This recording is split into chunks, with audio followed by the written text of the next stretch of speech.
Halo teman-teman. Setiap hari, bersama kami, pelajari sedikit lebih banyak pengetahuan. Selama dua perang dunia, sebagian besar negara Eropa terpaksa bergabung dalam perang karena mereka ingin menyerang negara lain atau melindungi negara mereka sendiri. Namun, ada pihak ketiga yang santai duduk di luar perang, yang merupakan negara netral. Salah satunya adalah Swedia. Mengapa mereka tidak bergabung dan tidak tertarik? Mari kita cari tahu bersama. Selama abad ke-17, Swedia adalah kekuatan besar dengan tentara yang kuat dan mereka adalah salah satu penguasa di Laut Baltik dan Eropa Utara. Selama pemerintahan Charles X Gustaf Kekaisaran memperoleh wilayah terbesarnya dalam sejarah, meliputi Finlandia saat ini dan 3 negara Baltik. Pada 1707, setelah bertahun-tahun tak terkalahkan melawan Uni Polandia-Lituania dan Konfederasi Norwegia-Denmark, Swedia dipukuli habis-habisan oleh Tsar Peter I dari Kekaisaran Rusia pada pertempuran Poltava, menyebabkannya secara bertahap kehilangan statusnya sebagai kekuatan besar. Selama sisa abad ke-18, berkali-kali mereka melancarkan perang untuk membalas dendam tetapi gagal.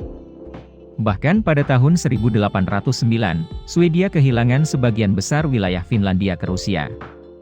Sejak saat itu, mereka tidak lagi mampu bersaing memperebutkan hegemoni regional. Setelah perang melawan ekspansi Kaisar Prancis Napoleon pada tahun 1814, Swedia mencuci tangan dan bersumpah untuk tidak berpartisipasi dalam perang lagi. Jadi, ketika Perang Dunia Pertama pecah, Swedia dinyatakan sebagai negara netral.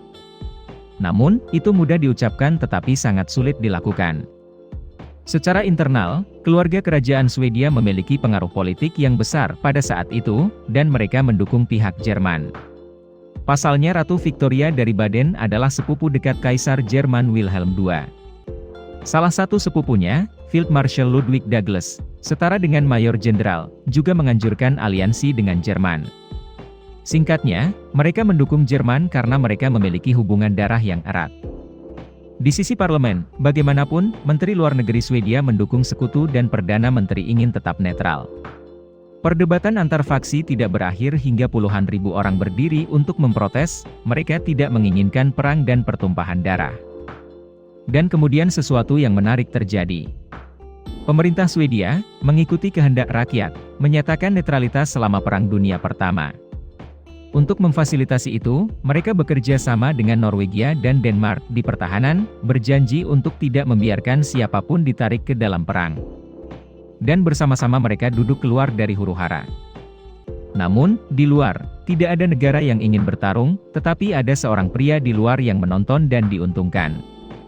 Baik Inggris maupun Jerman, dua mitra dagang terbesar Swedia, ingin menarik Swedia ke pihak mereka dengan memberikan tekanan.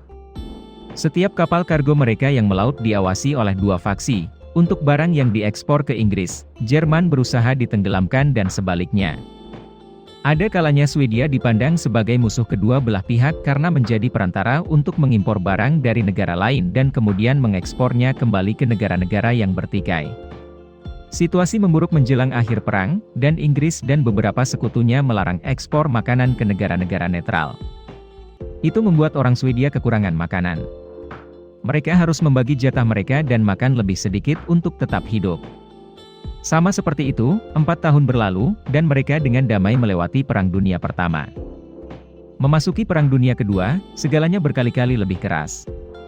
Negara-negara yang bertikai tidak ingin tetangga mereka bersikap netral. Dari lebih dari 20 negara yang menyatakan tidak ikut perang, hanya 5 yang melakukannya, Irlandia, Portugal, Spanyol, Swiss, dan Swedia yang sebenarnya tidak berperang. 3 negara ini secara geografis terletak dari Jerman. Swiss memiliki sistem pertahanan yang solid. Swedia sendiri tidak memiliki dua keunggulan tersebut.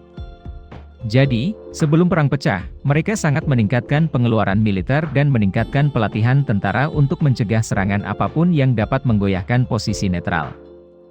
Antara tahun 1936 dan 1942, mereka menghabiskan lebih dari 10 miliar dolar untuk pertahanan, terlalu banyak untuk populasi kurang dari 10 juta pada saat itu.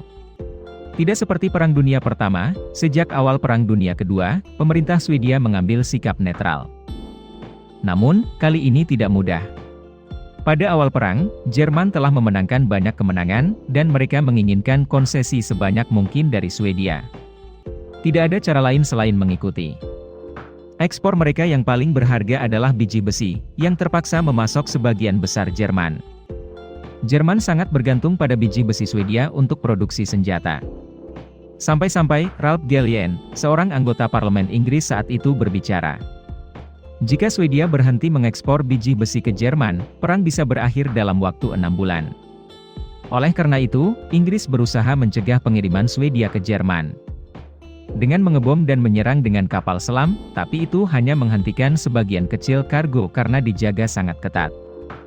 Ekspor penting Swedia lainnya adalah bantalan bola, yang banyak digunakan dalam konstruksi kendaraan militer Jerman. SKF, sebuah perusahaan Swedia, telah mendominasi pasar bantalan bola hingga hari ini. Mereka memproduksi bantalan dalam jumlah yang sangat besar dan sebagian besar dipasok ke Jerman. Swedia juga mengizinkan Jerman menggunakan kereta api untuk mengangkut persediaan. Dan mengizinkan tentara Jerman yang sedang cuti untuk pergi ke sauna dan semua jenis pijat.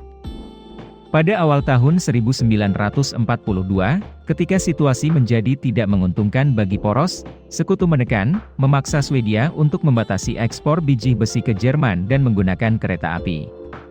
Sejak itu, menjelang akhir perang, mereka lebih condong ke Sekutu ketika memberikan intelijen, serta mengizinkan penggunaan pangkalan udara. Dengan strategi mengikuti arus dan fleksibilitas untuk menanggapi setiap momen tertentu, Swedia telah selamat dari Perang Dunia Kedua dengan damai. Bahkan kerugian mereka lebih sedikit daripada di Perang Dunia Pertama. Demi kepentingan netralitas yang besar, Swedia terus mempertahankan posisi ini selama Perang Dingin. Dan sampai hari ini mereka tidak bergabung dengan NATO. Video berakhir di sini. Terima kasih semua untuk menonton dan menyukainya. Jika menurut Anda videonya bermanfaat, beri kami suka dan berlangganan saluran untuk mendukung kami.